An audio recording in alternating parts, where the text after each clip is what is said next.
Crucíferas resistentes, manejo y caracterización de la resistencia a herbicidas en el sudoeste bonaerense, con las presentaciones de Marcelo de Esteban y Javier Kitrosser.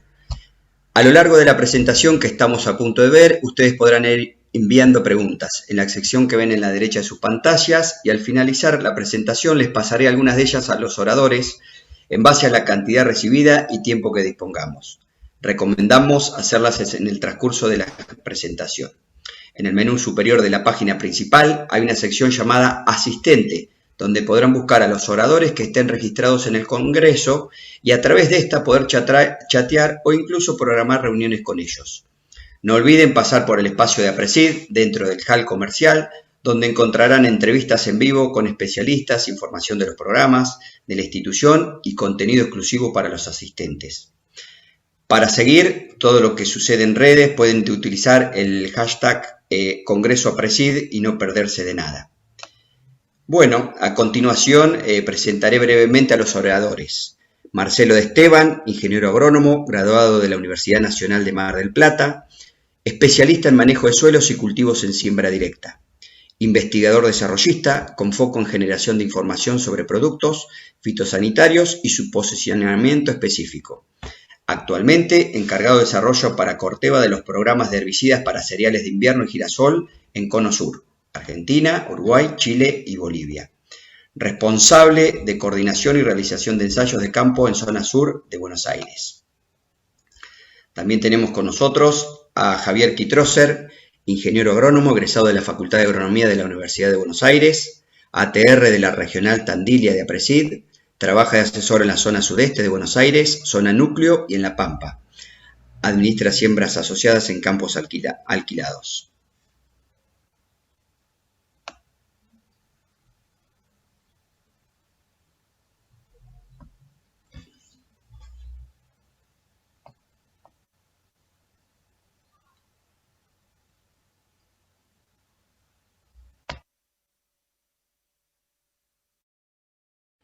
Bueno, bienvenidos al taller de crucíferas resistentes. Yo voy a hablar en una primera parte más del manejo de la maleza, y después en una segunda instancia va a estar Marcelo presentando más la caracterización de la resistencia a herbicidas. ¿Qué antecedentes de estas malezas, de estas crucíferas resistentes? Ya en el 2014 Pandolfo documentó las primeras poblaciones resistentes a glifosato en los partidos de Necochea y Balcarce. En 2016, Víctor Juan y colaboradores hallaron un biotipo con resistencia múltiple a glifosato y 2,4-D y otros biotipos a inhibidores de ALS y a glifosato. En 2018 se reportaron biotipos con resistencia a los 3 mecanismos de acción, y acá se empezó a complicar un poquito más la cosa, y eran resistentes a inhibidores de la ALS, a auxinas sintéticas o hormonales y a inhibidores y a glifosato. La distribución de este biotipo en el sudeste bonaerense no está estudiada en profundidad, es decir, que tenemos las poblaciones distribuidas en distintas zonas, pero realmente todavía no sabemos a qué es resistencia cada una de esas poblaciones y cómo se distribuyen a lo largo de la zona. Por eso la importancia del trabajo que estuvo haciendo Marcelo para caracterizar cada una de esas poblaciones. Yo les voy a contar un poco lo que estamos viendo desde la Regional Tandilia APRESID, de la cual soy el ATR.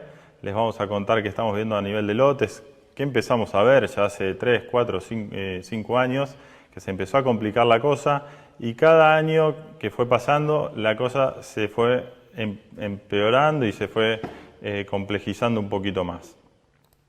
Acá lo que les estoy mostrando son algunos lotes que se barbecharon, que tuvieron un barbecho como se hacía habitualmente, por ejemplo glifosato más 2,4-D o glifosato más 2,4-D y alguna LS, y los lotes íbamos después de 20 días, después de 30 días, y cuando queríamos ver los controles estábamos viendo ese tipo de situaciones.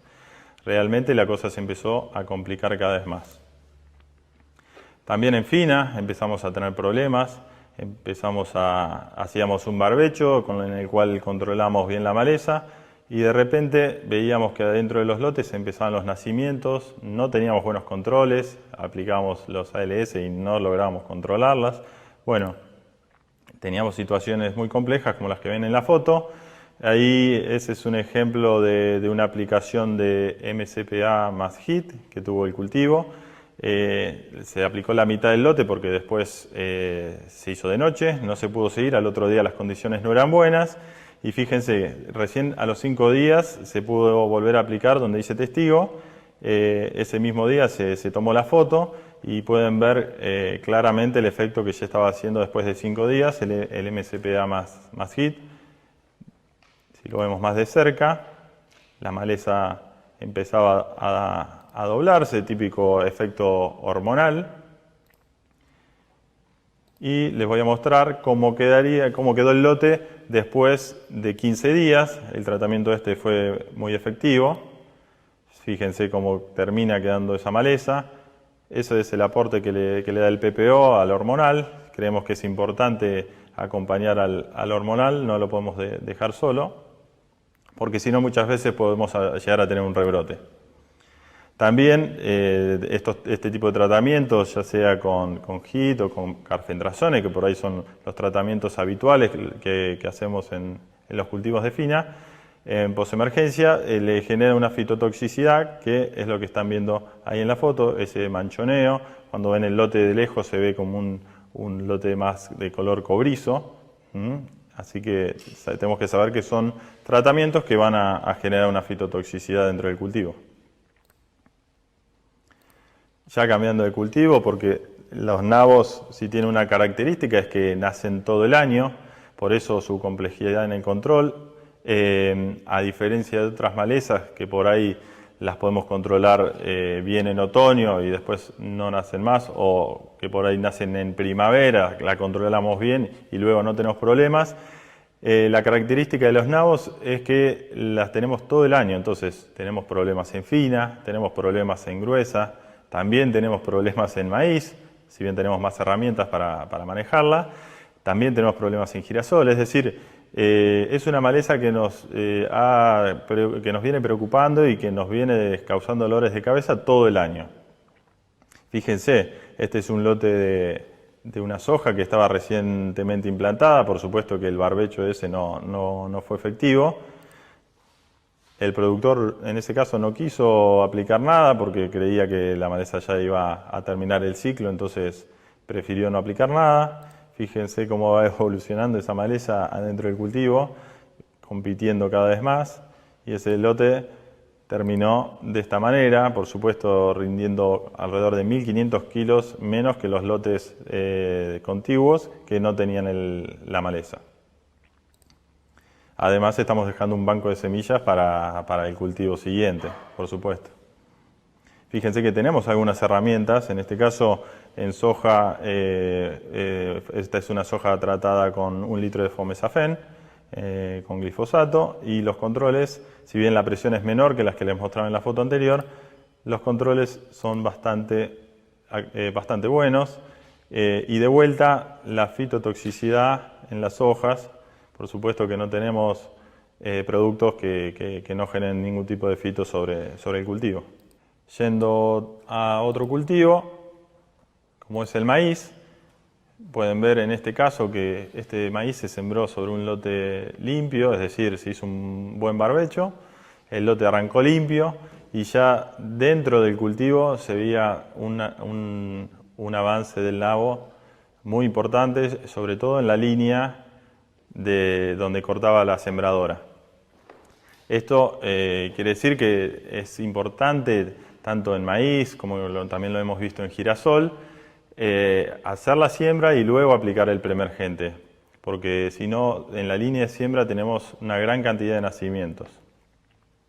En este caso, el productor había aplicado MCPA porque no sabía que podía generar este tipo de problemas en las raíces. Si bien tuvo un excelente control de nabo, fíjense cómo le quedaron las raíces a ese maíz. Por supuesto que no es algo deseable, el control fue muy bueno, pero no se recomienda salvo que el maíz tenga tecnología de tolerancia al herbicida. Estas son las situaciones que estamos viendo hoy. Estamos con la fina implantada y fíjense, un lote que no aplicamos residual para control de nabos, un lote que venía con alta presión, se sembró, no se llegó a hacer el preemergente y hoy tiene esta situación de nacimientos.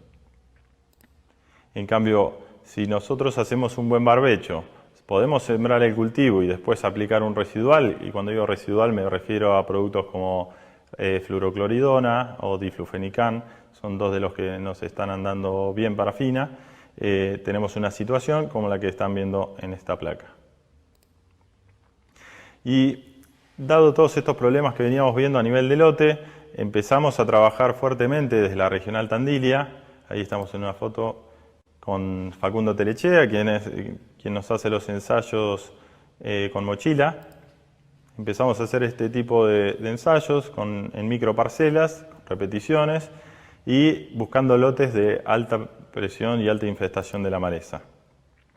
Ahí estamos aplicando, fíjense atrás, todo eso que ven amarillo es el mismo lote que todavía no estaba barbechado, con lo cual es común para nosotros encontrar este tipo de situaciones. Y ahí es donde vamos a hacer los ensayos. Estos son cómo quedan los ensayos. Fíjense de vuelta la altísima presión. Acá para ir mencionándoles algunos tratamientos. Esto es glifosato más 2,4-D más saflufenacil.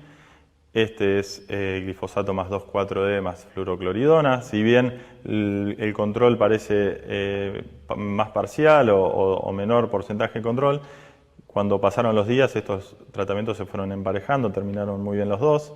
Acá ven los testigos absolutos, fíjense la presión de la que estamos hablando. Y vamos a ver unos resultados. Bueno, lo que podemos ver en este cuadro es los controles que obtuvimos con distintos tratamientos, básicamente para controlar esos nabos grandes que estamos viendo recién en la foto. ¿Qué nos pasó con, por ejemplo, el tratamiento tradicional de glifosato y 2,4-D? Niveles de control de 20 y luego 10%. Paraquat ya nos mejoraba considerablemente, pero tener en cuenta que estos son evaluaciones hechas con microparcela y con mochila, con lo cual esto es un tratamiento aplicado con una alta calidad de aplicación. Esto, si lo pasamos a nivel de lote, podemos ver un mayor rebrote.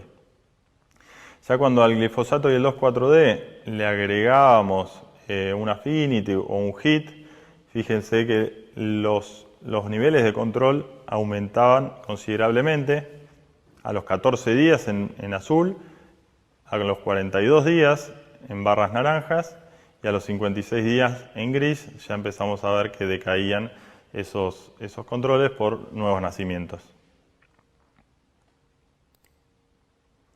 Y fue una experiencia que hicimos el año pasado donde ya probamos un montón de cosas. Entre los tratamientos que podemos destacar, de vuelta el Paraquat, tanto el Paraquat como el cerillo nos dieron muy buenos resultados. Estos son los días a los que fuimos haciendo las evaluaciones, desde 7 a 45. Todos estos que ven acá con niveles de entre 40 y 50% de control son glifosatos con hormonales, glifosatos con 2,4-D, glifosatos con MCPA. Fíjense que por ahí escuchamos que el MCPA controla mejor el nabo que el 2,4-D. La realidad es que cuando comparamos a dosis similares, en este caso era MCPA al 28 a 2,5 litros, cuando lo comparamos con 1,5 litros de salcolina de 2,4-D, los controles vemos que son muy similares, todo por debajo de niveles de control comercial, con lo cual no sería una opción. Y la sugerencia en esos casos es siempre agregar algo más. Por ejemplo, fíjense el glufosinato cómo aporta al nivel de control de esas crucíferas. Lo mismo el affinity, ya un escaloncito por debajo, pero también ayudando. El HIT, bueno, son todas herramientas que nos fueron andando muy bien y que les estamos usando hoy para resetear los lotes. También como tratamientos destacados la fluorocloridona, que probablemente sea el producto que más estamos usando, de la cual también tenemos que ir buscándole alguna alternativa porque no podemos caer siempre sobre lo mismo, pero fíjense que cada vez que íbamos, cada semana que íbamos, esos controles seguían aumentando y aumentando, con lo cual es una muy buena opción. Y por último, fíjense acá también el metribuzin como otro de los tratamientos destacados. Y ahora damos paso a la segunda parte del taller. En esta segunda parte del taller vamos a hablar del estado actual de resistencia a herbicidas de nabo silvestre, asociado con lo que vimos en la primera parte de Javier. Repasamos los antecedentes, Javier ya los dijo, en 2014 empiezan las primeras documentaciones de poblaciones resistentes al glifosato en los partidos de Necochea y Balcarce, y ya a partir de 2016 el equipo de Víctor Juan en Azul hallaron un biotipo con resistencia múltiple a glifosato 2,4-D y otros biotipos con resistencia múltiple a ALS y a glifosato. Y finalmente en 2018 encontraron un biotipo que tiene las tres resistencias a 2,4-D, inhibidores de ALS y glifosato. Y si bien eso se mantuvo en una zona puntual, la distribución de estos biotipos en lo que es sudeste de Buenos Aires no está estudiada en profundidad, no está caracterizada, y es de suma importancia para tomar decisiones de manejo, sobre todo con los planteos que vimos en la primera parte del taller que mostró Javier, de distintas herramientas herbicidas. Entonces, conocer el estado de resistencia de esta maleza en sudeste de Buenos Aires es muy importante. Los objetivos del trabajo que yo les voy a mostrar están enmarcados en lo que es mi tesis de maestría, que esto está supervisado por Patricia Díez de Usurrún y Marco Giannicari en la Facultad de Ciencias Agrarias de Balcarce. Y los objetivos son caracterizar poblaciones de Brassica rapa de distintos partidos del sudeste de Buenos Aires respecto a los niveles de resistencia a herbicidas con distintos sitios de acción que poseen. Y los resultados de este estudio pretenden actualizar esta información de dispersión que hablamos antes de estas poblaciones en el sudeste de Buenos Aires. Entonces, lo que hicimos fue colectar de una zona epicentro azul, que es donde están los primeros reportes de resistencia 2,4-D y sabemos que está el mayor problema de control, y yendo hacia el sur, hacia Tandil y hacia Necochea, Lobería y Balcarce, Mar del Plata, juntando poblaciones de campos agrícolas, donde podamos testear en maceta las distintas resistencias. Entonces acá lo que hicimos fue georreferenciar estas poblaciones, que básicamente están ubicadas acá en el mapa, y hicimos 3 tratamientos herbicidas correspondientes a glifosato, sal de MA con un equivalente ácido del 48%, que es un inhibidor de EPS-PS a 2 litros por hectárea de producto comercial, que equivale a 960 gramos de equivalente ácido por hectárea. Mesulfurometil a una dosis de campo de 7 gramos por hectárea, equivalente a 4,2 gramos de ingrediente activo por hectárea. Y un 2,4-DMA al 48%, a una dosis de campo de 750 centímetros cúbicos por hectárea, que equivalen a 360 gramos de equivalente ácido por hectárea. La aplicación se hizo en este estadio de entre 3 y 5 hojitas del nabo, acá se ven las macetas que utilizamos, y la eficacia de cada tratamiento se evaluó mediante registros de control visual o porcentaje de control visual y supervivencia de la maleza en cada maceta. El control visual va de 0 a 100, se cuantifica comparando el estado de crecimiento de las plantas tratadas con las correspondientes al testigo sin aplicación, y se realizó a los 21 días después de la aplicación y 35 días después de la aplicación. A esos 35 días se cuantifica el porcentaje de supervivencia, que es básicamente considerar plantas muertas, aquellas que se encuentran totalmente necrosadas, y plantas vivas a las que están con síntomas pero no murieron totalmente. Entonces, lo que encontramos nosotros fue en las poblaciones de azul, del partido de azul, que están puestas acá en este mapa, con epicentro azul yendo hacia Chillar y hacia Pablo Acosta, son las que vemos en el gráfico con color azul, donde vemos una supervivencia, un porcentaje de supervivencia muy alto en estas poblaciones. Fíjense, cerca de un 80%, 90% en algunas poblaciones, y las que menos supervivencia vimos están en el orden de un 40 o 50%, que corresponden a la población 3, la población 7, que se ve por acá, y a la población 13, que se ve en Pablo Acosta. Las poblaciones de Tandil, que en el gráfico se ven con cajas amarillas, están sobre la ruta 226, cerca de Arroyo de los Huesos y Gardey. Vemos una supervivencia en torno al 40-50% y una alta dispersión, lo que nos está mostrando que es un problema, ya hay que tratarla como una planta resistente.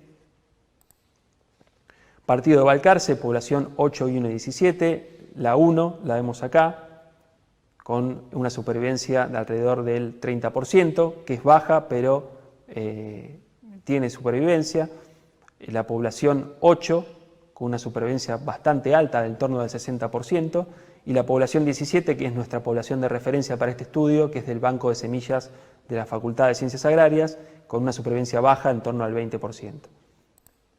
General Belgrano, que fue una maleza que la usamos también como testigo sacada de la zona sudeste, donde esperamos alta sensibilidad a herbicidas, lo que vemos es que para 2,4-D presenta una baja supervivencia, lo que significa que el herbicida está funcionando bien. General Pueyrredón son las cajas rojas, 10 y 11, también sobre 2,26, baja supervivencia a 2,4-D. Necochea Lobería, que son partido de Necochea las cajas naranjas, Lobería la caja negra, que se ven acá en el mapa, también el porcentaje de supervivencia está abajo del 20%, lo que nos está diciendo que estas poblaciones son sensibles al herbicida todavía.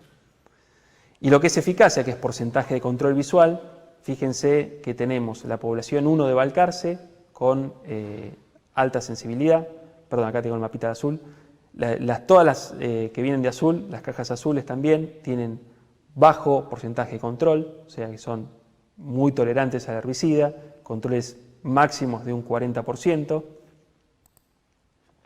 Tandil, las cajas amarillas, población 5 y población 12, fíjense, un 50% de control aproximadamente. Las poblaciones de Balcarce, con un control alto, 80% en la población 1, también en la población 17, alrededor del 80%, y la población 8, vemos que el control empieza a bajar, está en el torno de un 60% de control. La de General Belgrano, caja blanca, vemos un porcentaje de control altísimo, el 90%, correspondiente también a lo que vimos de supervivencia baja. Y lo que es General Pueyrredón y Necochea Lobería, vemos una eficacia en torno a un 85%. Estas son las cajas rojas de General Pueyrredón. Y las naranjas y la negra de Lobería en torno a un 85%, 80% de control. El 2,4-D en estas zonas sigue teniendo una buena eficacia. Fíjense lo que hablamos de supervivencia y porcentaje de control, poblaciones 2 y 3 de azul, casi sin síntomas a los 35 días, totalmente florecidas. Población 16 de Tandil, esto no es un control comercial, pero fíjense la diferencia cuando hablamos de porcentaje de control de un 20 a un porcentaje de control de un 50-60, y cuando vamos a un control de un 85%, en este caso de las poblaciones de Necochea, y también el porcentaje de supervivencia mucho menor. Cuando vamos a glifosato, esto fíjense en la foto, lo que sería una parcela sensible o unas macetas sensibles, que en este caso es la población 9 de General Belgrano, lo que vemos es que está generalizada la resistencia a este herbicida, tenemos muy pocas poblaciones que son sensibles, la de referencia de Balcarce, la 17, tenemos alta sensibilidad, una de General Pueyrredón con alta sensibilidad o bajo porcentaje de supervivencia, igual que la población de General Belgrano, queda esperable en este ensayo. Eficacia es al revés del gráfico anterior, tenemos la población 1 con un 50% de eficacia, General Belgrano 100% de control, la población de referencia Balcarce 90% de control, la de General Pueyrredón 85% de control, y el resto está en 0% de control, fíjense, no le hace absolutamente nada. Y mesulfurón es muy similar a lo que pasa con glifosato. Alta supervivencia en todas las poblaciones, incluso en la de General Belgrano, que es la que tomamos como testigo fuera de la zona. Una sola población de un lote comercial de General Pueyrredón nos dio sensibilidad al tratamiento, y la población de referencia de Balcarce nos dio sensibilidad al tratamiento con mesulfurón. Y la eficacia, de nuevo, la población 17 es controlada, la población 11 es controlada y la población 7 casi no tiene control, el resto es 0% de control con mesulfurón. Entonces, las conclusiones que podemos arribar con este trabajo es que solo en 2 poblaciones se observó un control eficaz al tratamiento con glifosato de mesulfurón, que correspondieron a la población testigo de Balcarce y a otra población más de General Pueyrredón, donde los 35 días después de aplicado hubo baja supervivencia y alto control. En el resto de las poblaciones obtuvimos menos de 5% de control y más de 90% de supervivencia. 5 poblaciones presentaron una alta tolerancia 2,4-D, alcanzando más del 80% de supervivencia en menos de 30 de control visual.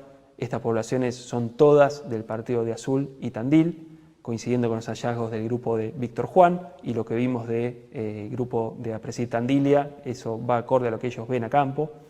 La población colectada al norte del partido de Balcarce, que está más cercana a Tandil, mostró controles visuales del 60% a los 35 días después de aplicado y una supervivencia promedio del 57%, lo que da la pauta de la pérdida de eficacia a este herbicida a medida que bajamos o viajamos por la 226 hacia el sur, de los partidos más afectados que dijimos que eran Azul y Tandil.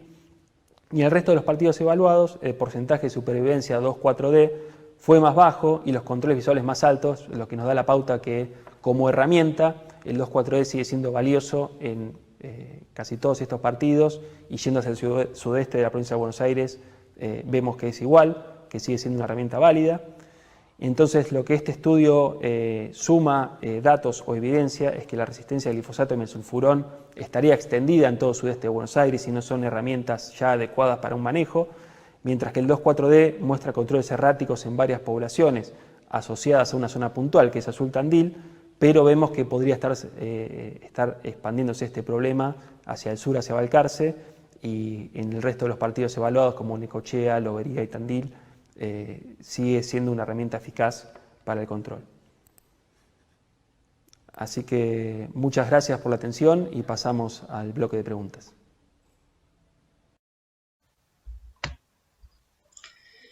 Bueno, Marcelo, Javier, muchas gracias por sus presentaciones.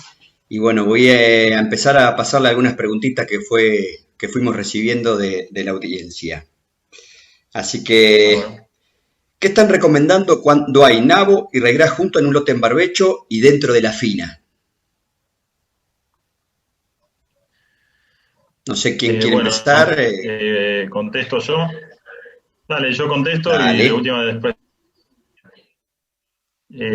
Nosotros lo que estamos haciendo habitualmente, salvo que tengamos el regras con un tamaño muy grande o muy macollado, lo que hacemos es tratar de ir directamente todo con una aplicación, es decir, por ejemplo, una aplicación de glifosato más 2,4-D más algún PPO, como podría ser flufenacil o carfentrazone, es lo que utilizamos habitualmente para resetear los lotes. A ese tratamiento en general le podemos agregar un cletodim o un aloxifop en una buena dosis, como para controlar todo en una sola aplicación. Si vemos que tenemos un tamaño de regras ya más grande, más pasado, lo que tratamos de hacer en general es dividir las aplicaciones, porque los hormonales, como sabemos, pueden llegar a disminuir la actividad del graminicida, y para evitar esto hacemos 2 aplicaciones. Pero si no, tratamos de juntarlas para en un solo tratamiento llevarnos todo. Y lo que es en trigo, que también preguntaron, ahí sí, por ahí ya dividimos las aplicaciones. En general, los graminicidas que estamos usando para raigrasa dentro de los cultivos ya tienen un efecto sobre el cultivo. Entonces, si a eso le sumamos lo que estamos usando en posemergencia, como puede ser fluorocloridona con algún hormonal, o diflufenican también con algún hormonal, que ya de por sí también le pegan al cultivo. Por eso en ese caso tratamos de dividir la aplicación. Marcelo, por ahí querés agregar algo del tema del antagonismo que has visto en la zona entre los graminicidas y los hormonales. Sí, de acuerdo con la recomendación, en principio. Segundo, bueno, en pos de cereales, hay por ahí herbicidas de amplio espectro que controlan ambas malezas, pero va a depender de nuevo, como lo que hablamos en la charla, las resistencias que tenga el nabo y el raigras, porque bueno, sabemos que hay tanto biotipos de raigras resistentes a LS como nabo resistente a LS, entonces eso es como una dificultad extra a la hora de controlar. Entonces hay que ver bien qué se utiliza para hacer estas mezclas en post. Y en lo que es barbecho, sí, depende con el hormonal que se utilice y con el graminicida que se utilice, hay más o menos incompatibilidades. Lo mejor siempre es tratar de dividir aplicaciones, pero obviamente por una cuestión de operativa y de tratar de hacer toda una sola aplicación, se puede realizar.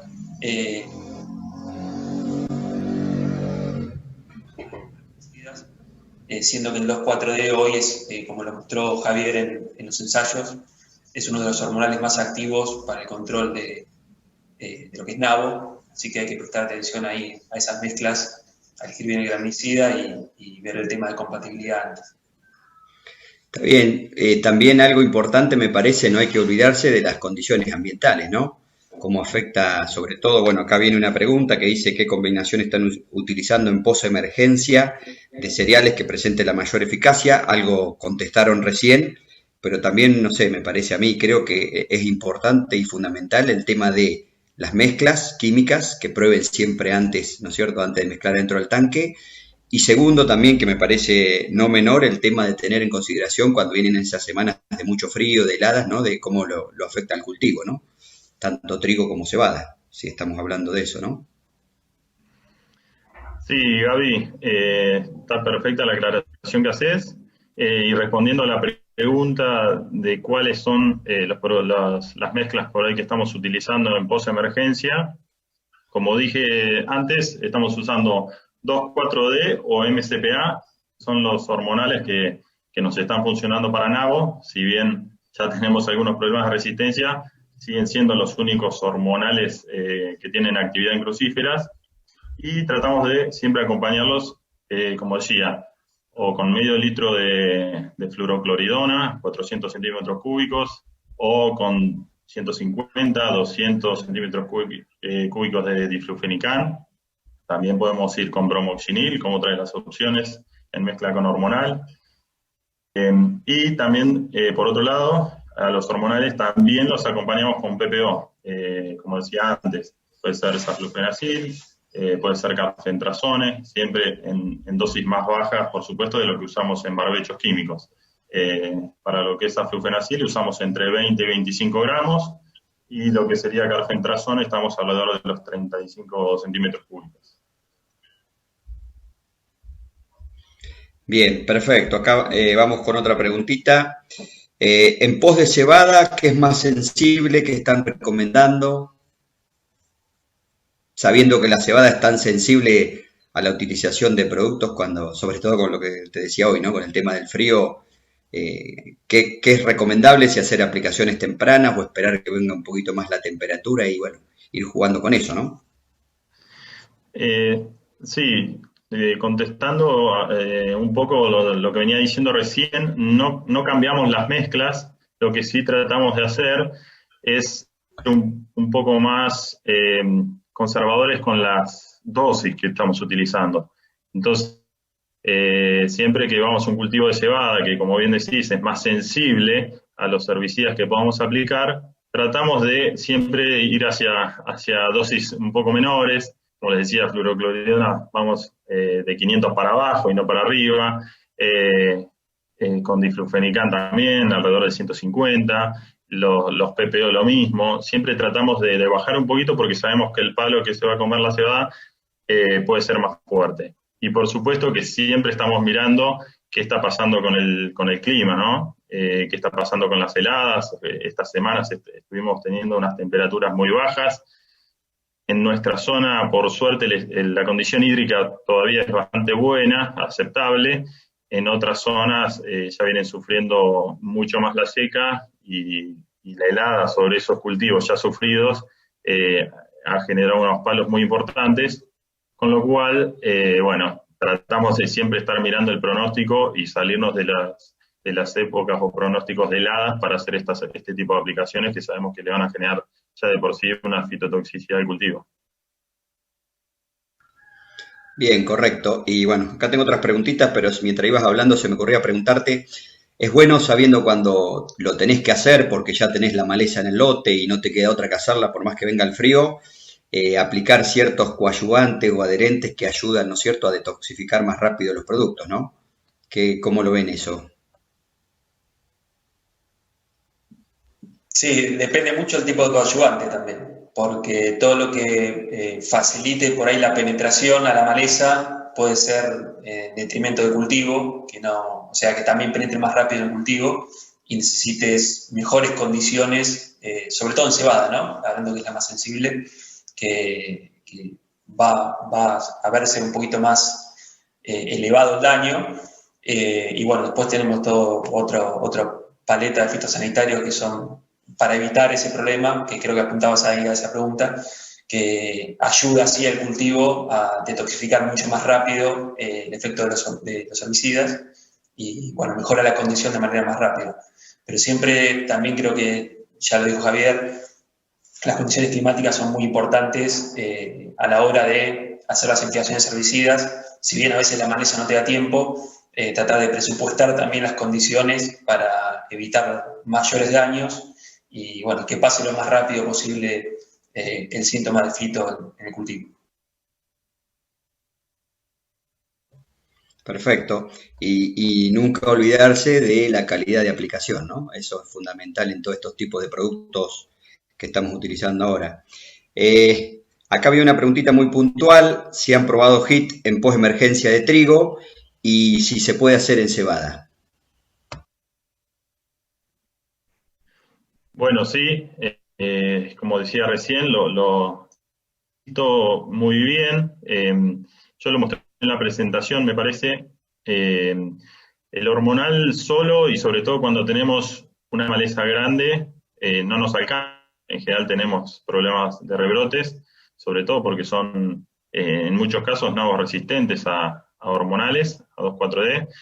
Y ese agregado de HIT lo que nos hace es, nos aporta el quemado que necesita el tratamiento para que esa maleza o ese nabo no vuelva a rebrotar. Entonces, si lo probamos, realmente es muy efectivo junto al hormonal y lo que vemos sí es un punteado en las hojas del trigo, de la cebada, pero bueno, preferimos eso antes que tener el lote muy enmalezado en muchos casos.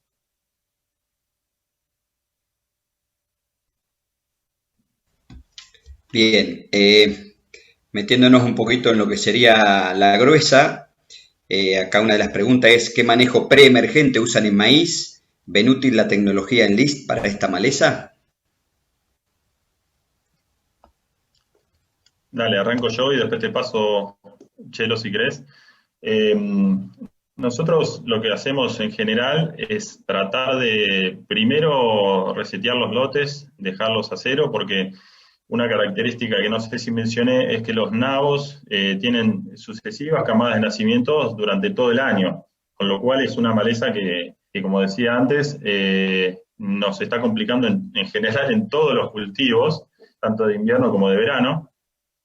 Entonces por ahí hacemos un barbecho largo en junio, julio, y ya en agosto, septiembre estamos volviendo a tener nacimientos, con lo cual tenemos que volver a aplicar. Lo que tratamos de hacer es siempre resetear los lotes, con algunas de las opciones que ya mencioné, dejarlo a cero, y después ya cerca de la siembra de la gruesa, en este caso creo que preguntaste maíz, sembramos y aplicamos como preemergente. La tracina, que es el producto más utilizado, nos ayuda, es buena controladora de nabos junto con el glifosato y el hormonal, pero se queda corta, digamos, tiene una residualidad bastante corta. Entonces, hay otros productos que también están funcionando muy bien, como preemergentes de maíz, productos de mayor valor, que pueden ser una buena alternativa. Y también preguntaste por el sistema Enlist. Bueno, como mostré ese del ensayo, el glufosinato realmente es muy, muy efectivo en control de crucíferas, con lo cual, si estamos pensando en un sistema Enlist que nos da la posibilidad de usar el glufosinato, la verdad que tenemos una herramienta muy, muy útil. Por ahí, para dar algún detalle más, Chelo, ¿vos querés agregar algo del tema de las dosis y los momentos de que se puede aplicar el glufosinato?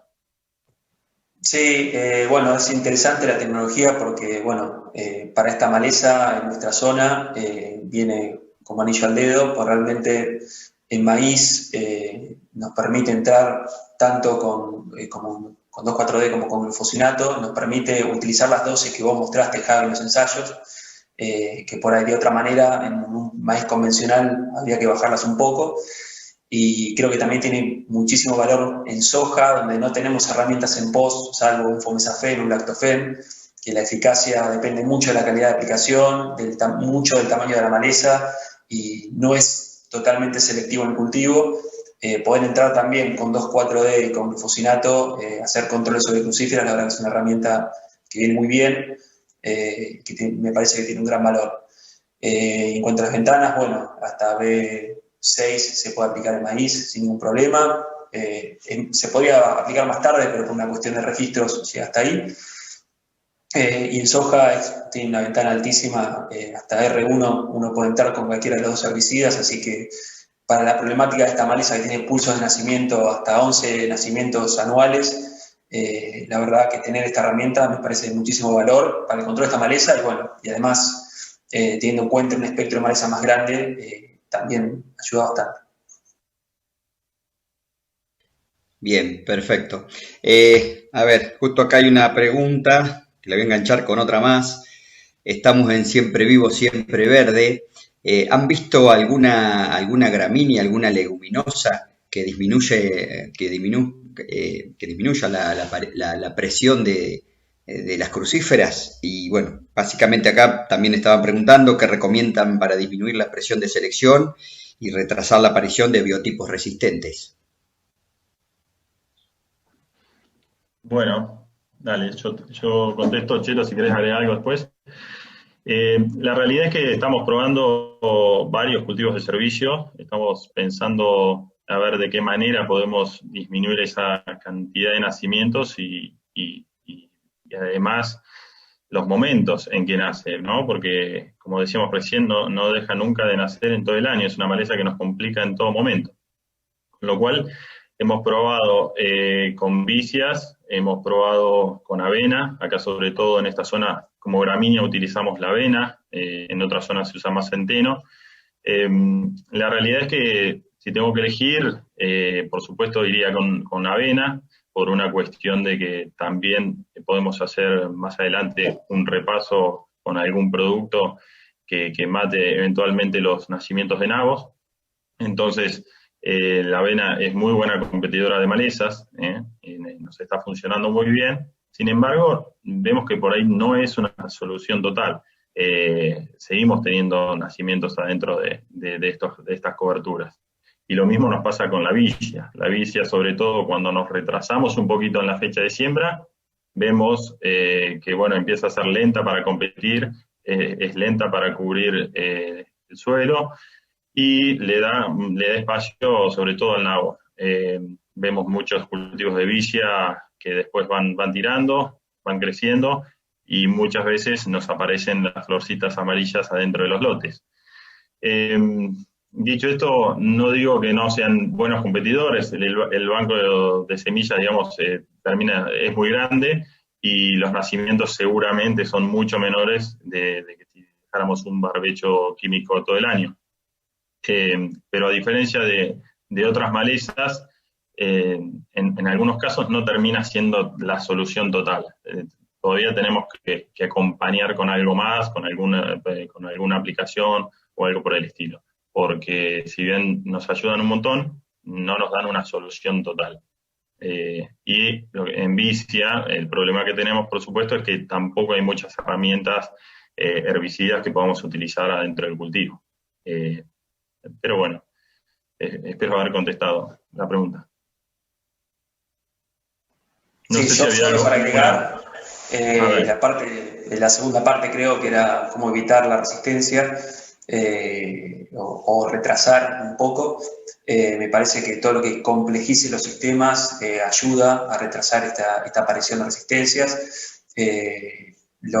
Lo difícil de esta maleza es, bueno, que nace, como venimos diciendo, lo seguimos repitiendo, nace todo el año, incluso compite con los trigos, compite con los cultivos de cobertura, así que eso es un paliativo, pero no es una solución total, porque si hay banco de semillas va a seguir naciendo cuando ese cultivo se coseche y va a afectar el próximo, así que hay que estar muy atentos, tratar de utilizar todas las herramientas posibles, Hoy Javier mostró dentro de la paleta de control muchos mecanismos o sitios de acción distintos que podemos utilizar con herbicidas, para paraquat, PPO, hormonales, los mismos residuales, hay que utilizarlos tratando de que no se escape demasiado los pulsos de nacimiento, así que hay que tener la rienda bastante corta a la maleza y, como dije al principio, cuanto más complejo tratemos de abordar el problema y con mayores herramientas, más vamos a atrasar esta resistencia, pero si seguimos utilizando siempre las mismas recetas o siempre la misma combinación de herbicidas, con suelo desnudo y los jarochos muy largos, realmente el banco de semillas va a seguir aumentando y la presión de selección sobre ese herbicida va a ser cada vez más alta. Así que en ese sentido, todo lo que tengamos, las herramientas que tengamos a mano, que podamos utilizar, van a sumar el manejo de la maleza.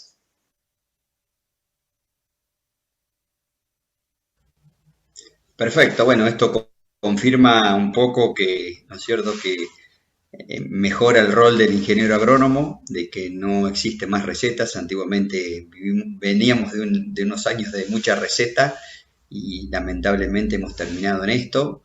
Así que bueno, yo creo que esto revitaliza al ingeniero agrónomo. Tenemos muchas cosas para pensar, para entender y bueno, son los nuevos desafíos y lo lindo de la agronomía y de la biología, que 1 más 1 nunca es 2 y que siempre tenés que estar pensando en cosas nuevas y creo que es una sumatoria de cosas, ¿no?, que ayudan. Vamos con otra preguntita. ¿Con qué controlar nabo en posemergencia de la soja y qué preemergente es mejor? O entiendo como que sí, ¿qué preemergente es mejor o cuál funcionaría mejor? No sé quién de los dos arranca. Bueno, arranco si querés, Chelo. En post-emergencia de soja, lo que más estamos utilizando es el fomesafen. Yo mostré que era una foto de un control sobre nabo relativamente grande, ya florecido, no una presión muy alta, pero sí esos que se van escapando dentro de la soja y que terminan floreciendo. Bueno, sobre todo haciendo mucho hincapié en la calidad de aplicación, estamos logrando buenos controles. Pero bueno, hay que ser muy cuidadoso con eso. Así que por ahí sería la herramienta más efectiva, a mi entender. Y en lo que refiere a los residuales que estamos usando para soja, bueno, por supuesto la fluorocloridona, como ya mencioné antes, que casi que la usamos en todos los cultivos, alejándonos de la fecha de siembra, la podemos utilizar, de hecho lo hacemos. Y después una herramienta que nos gusta mucho, que probablemente hoy el problema más grande que encontramos es que tiene un alto precio, pero el metribuzin es una herramienta bárbara, la estamos viendo muy bien, la estamos probando ahora, estamos haciendo unos ensayos, la vamos a probar en FINA también, realmente anda muy bien. Yo mostré un gráfico donde se veía el control, muy parecido a lo que es la fluorocloridona, y está bueno para tener otra herramienta distinta y hacer lo que comentaba Marcelo, de ir cambiando modos de acción, de ir utilizando varios modos de acción diferentes en una aplicación. Así que bueno, esa sería por ahí la sugerencia, lo que más estamos utilizando. Bien, no sé, Marcelo, si querías agregar algo. Si no, mirá, justo acá me apareció una que creo que es el producto que vos estás mencionando, escapes de nabos en girasol. No sé si con el fomesafen Bueno, iría o no. eh, el girasol se nos está transformando también en un cultivo complicado en ese sentido, porque no tenemos muchas herramientas. Por ejemplo, lote que tenemos un buen barbecho, que entramos limpios. Nos ha pasado en muchos casos que hemos aplicado hasta 1,5 litros de fluorocloridona, hemos sembrado atrás el girasol y después en lotes con alta presión es impresionante cómo empiezan a hacer junto con el girasol, inclusive en la línea de siembra, cuando aplicamos la fluoro previo a la siembra y aplicarla luego de la siembra, hay una diferencia impresionante. Siempre sugerimos sembrar y después aplicar el residual. Y en post-emergencia, yo lo que vi que más me gustó es el aclonifen, a dosis de 1 litro hasta 1,5. Realmente para nacimientos y rosetas muy chiquitas lo vimos muy bien. Pero ojo que cuando se escapa un poquito el tamaño no lo vimos tan bien.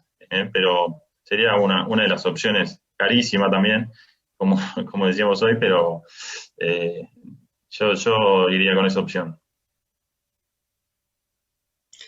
Sí, correcto. Y algo no menor que por ahí nos pasa a nosotros acá en el sudoeste es la humedad relativa, ¿no?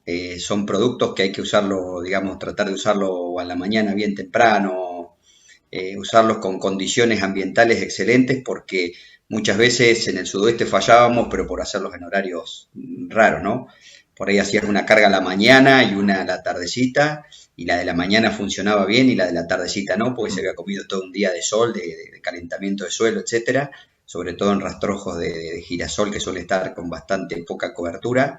Y bueno, lo que decís vos, el tamaño de la maleza es fundamental, ¿no? Como para... Sí, Gaby, no hice, pero bueno, todo lo que es la tecnología CL, en nuestro caso, donde casi la mayoría de las poblaciones, como mostró, ya son resistentes a ALS, bueno, por supuesto que dejan de ser una herramienta, ¿no?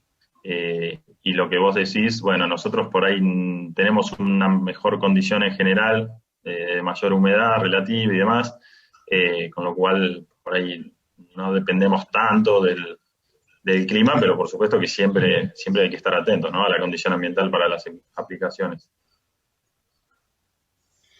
No sé, Bien, Chelo, si me quedó acá voy con otra... alguna herramienta afuera que te ocurra. No, es que realmente repasando cultivos, siendo más fácil o el más manejable gruesa el maíz, el intermedio sería soja, y el más difícil para esta maleza sería el girasol, pues las herramientas son súper acotadas y la eficacia de estas herramientas son bajas y son productos caros. Entonces, a veces si aparece esta maleza, te empiezan a restringir un poco qué cultivos sembrar, teniendo en cuenta estos escenarios, ¿no? Donde uno presupuesta el manejo de malezas y se termina escapando y uno gasta mucho dinero en herbicidas donde dependes mucho del tamaño de malezas y la eficacia no es tan buena, se empieza a complicar el manejo y estamos necesitando herramientas nuevas por ahí. Sí, correcto. Los rescates siempre son caros y nunca tienen el efecto deseado que uno tiene, ¿no? Que uno quiere, perdón. Bien, vamos con otra preguntita. Si probaron mezclas de 2,4-D ácido más cletodin para control de raigras y hojas anchas.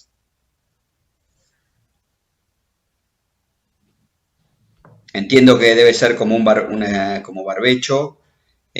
Trato de entender a veces las preguntas, pero como que debe ser para un barbecho usar la mezcla del 2,4-D ácido con cletodin.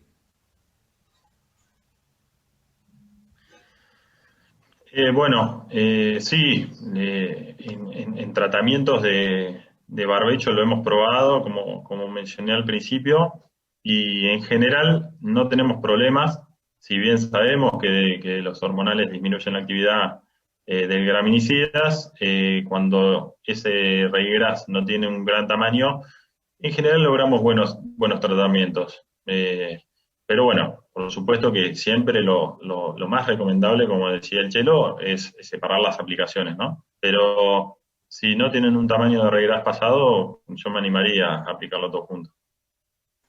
Sí, nosotros lo hemos probado en experiencias, además comparando, generalmente lo que nosotros hacemos es comparar el graminicida junto con las diferentes formulaciones de 2,4-D, y realmente la compatibilidad que tiene el cletodin con 2,4-D es un poquito mejor, y realmente no hay diferencias entre las diferentes formulaciones de 2,4-D, ni ácido, ni colina, ni sal, ni ésteres de baja ni de alta volatilidad.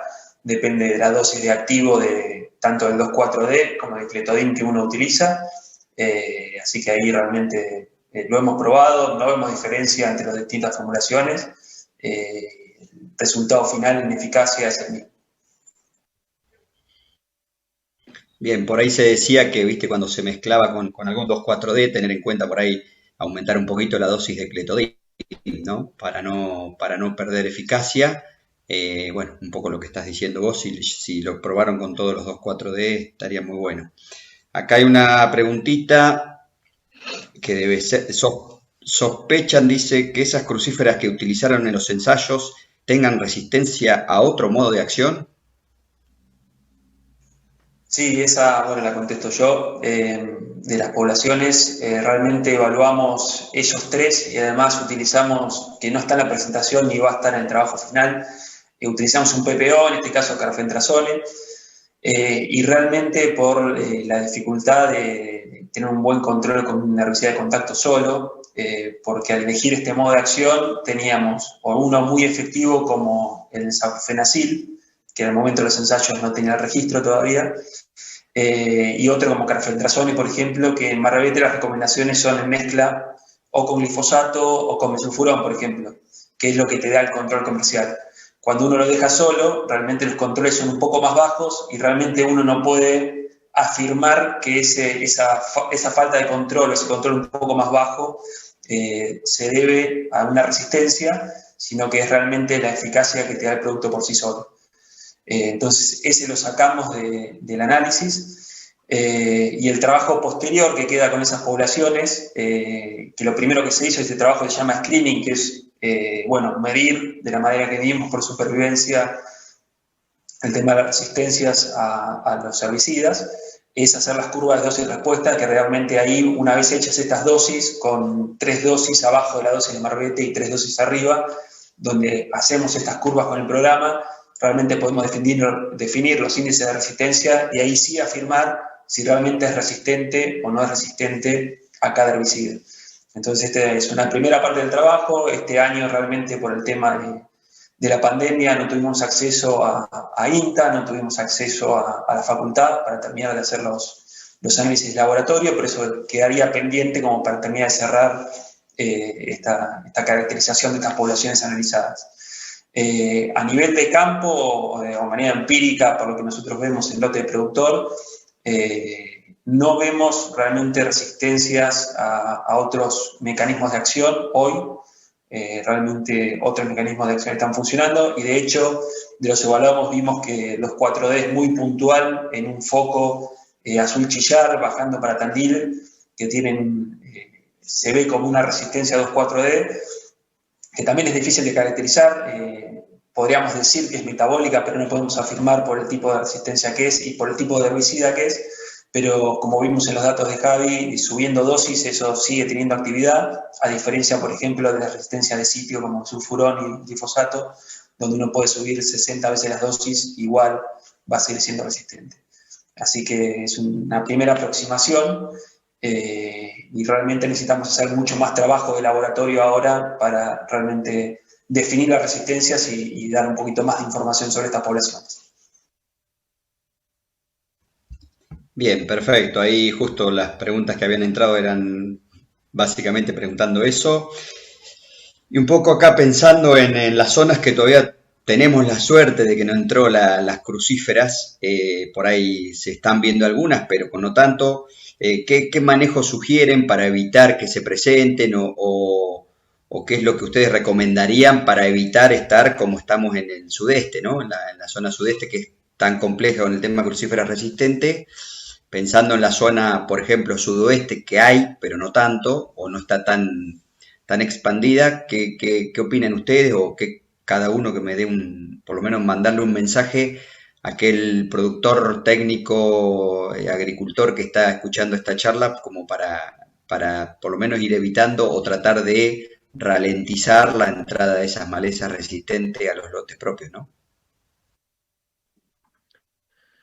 Gaby, yo un poco se dijo hoy, lo mencionó Chelo, la idea en esto me parece que es seguir complejizando los sistemas y no simplificándolos, tomar mano de todas las herramientas que tengamos disponibles, desde los cultivos de servicio, que si bien mencionamos que no son una solución total, sí son una gran ayuda, sin duda que son una gran ayuda, hasta también el tema cuando hablamos de herbicidas, usar casi todos los modos de acción que tengamos disponibles, ir rotándolos, ir mezclándolos, o sea, cuando hago voy a hacer una aplicación, tratar de usar 2, 3 o 4 modos de acción diferentes, siempre y cuando sea posible, ¿no? Por supuesto. Pero tratar de eso, de tratar de ir hacia sistemas más complejos, donde también, bueno, nosotros estamos en una zona donde la ganadería también está ocupando un espacio y cada vez más importante, por lo menos en nuestra regional, cada vez el bichito de la ganadería está picando más, vemos que están intensificando mucho el tema de las rotaciones, que están metiendo cultivos de servicio, que se están pastoreando, eso también lleva a rotar cultivos, a rotar manejos, y todo eso ayuda, sin dudas que ayuda. Podemos ir a ver los campos donde ya están haciendo ganadería hace mucho tiempo, que tienen mucho menor problemática de malezas, así que bueno, por ahí un poco el mensaje sería ese. Chelo, no sé si querías agregar algo. Sí, de acuerdo con todo lo que decís. También, bueno, tener mucho cuidado de donde no está la maleza, no introducirla o no introducir el peligro de algún híbrido. Lo que nosotros sospechamos, por ejemplo, en el caso de las famosas nabolsas, que por ahí son los biotipos más que están está en nuestra zona y por ahí es la maleza más, uno va a Necochea, Lobería, donde son tolerantes o resistentes a glifosato y ALS. Ese gen de resistencia a glifosato fue introducido en teoría por el hombre. Nosotros vamos a tratar de mostrar en esta tesis también con marcadores específicos para detectar este gen de resistencia, que sería el que se introdujo con colzas RR. Entonces, tratar de evitar llevar máquinas contaminadas con semilla que pueden venir del sudeste o del sur de Buenos Aires para el sudoeste. Todo ese tipo de contaminación, tratar de evitarlas. Y como dijo Javi, hoy, por fruto de la necesidad, nosotros por ahí estamos generando más información con los herbicidas que son menos convencionales para el control. Tratar de echar manos a información y empezar a rotar herbicidas y tratar de utilizar controles un poquito más amplios, siempre tratando de que sean económicamente viables y más simples, pero bueno, por ejemplo, en caso yendo más al oeste, malezas que son sensibles a todos los herbicidas, también hacer aplicaciones conjuntas de glifosato, junto con los 4D, junto con el sulfurón, o ir apilando modos de acción y rotándolos para evitar generaciones de resistencia. Bien, perfecto, buenísimo. Obviamente todo lo que es rotación, todo lo que es cultivo siempre verde, ¿no es cierto? Siempre tratar de ir rotando cultivos, rotación, la base que nos enseñaron en agronomía, tratar de aplicarla. Y bueno, yo les quiero agradecer en nombre de Presid, a ustedes dos, Marcelo, Javier, agradecer a toda la audiencia que estuvo escuchando y bueno, invitarlos a seguir mirando este congreso que realmente me parece a mí que es sin precedentes, está muy bueno y la verdad que uno cuando lo pensaba así en forma virtual pensaba que iba a quedarse un poco, ¿no?, con un sabor a nada y la verdad que está haciendo un congreso realmente excelente y cada vez que te metes en las páginas te das cuenta que estás dentro del congreso, que podés visitar stands comerciales, que podés ir a distintas charlas, entrar, salir. Nada, falta el café y las manzanitas al medio de los halls comerciales y después yo creo que realmente la estamos pasando muy bien y es un orgullo para todos los que estamos dentro de Presid, el congreso que estamos teniendo. Así que bueno, desde ya agradecido a los dos y bueno, si quieren decir algo para despedirse y nos estaríamos viendo en una próxima charla. No, Gaby, simplemente agradecerte a vos por la moderación y agradecer a todos los que se sumaron al taller. Muchas gracias. Igualmente, gracias Gabriel, gracias a Presid por la invitación y por el espacio, por dejarnos compartir esta información con todos y espero que haya sido interesante, así que muchas gracias a los que han asistido al taller y han hecho preguntas. Bueno, fue excelente la charla, le agradezco a los dos y bueno, nos estamos viendo. Saludos. Saludos, gracias.